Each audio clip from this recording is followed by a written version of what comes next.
এই যে বন্ধুরা এখন হচ্ছে যে রান্নাবান্না শেষ হয়েছে সকালে, আর সকালে রান্নাটা শেষ করলে পরেই কিন্তু অনেকটা ছেলেকে নিয়ে টাইম কাটাতে পারবো।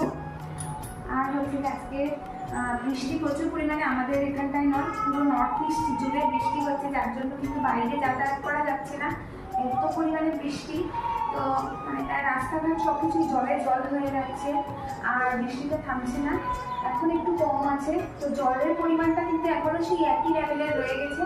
আর সকাল সকাল হচ্ছে যে আমি রান্নাবান্না সেরে নিলাম, আর বাজার হাট এখনও কিন্তু কিছুই করা হয়নি। আর কাল হচ্ছে সৌম্যদীপের জন্মদিন, তো চলো জন্মদিনে ওর কী কী করা হবে সবটাই তোমাদের সাথে শেয়ার করব।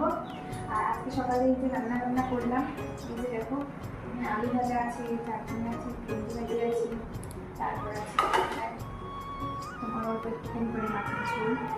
আর এখানটায় করলাম তোমার এই যে ডাল আর ভাত করা হয়েছে। আর এখানটায় হচ্ছে যে এই যে ঝিঙে দিয়ে আলু দিয়ে অল্প একটুখানি ঠান্ডা তরকারি ছিল, এগুলো গরম করে নিয়েছি, গরম করে আর আজকে হচ্ছে যে সৌম্যদীপের জন্মদিনের আগের দিন। তো জন্মদিনে কী কী হচ্ছে তোমরা সবাই রেডি থাকো। কাল কিন্তু সৌম্যদীপের জন্মদিন সেলিব্রেট করা হবে ছোটোখাটো করে, তো কিন্তু বাজার তো যেতে হবে। তো চলো।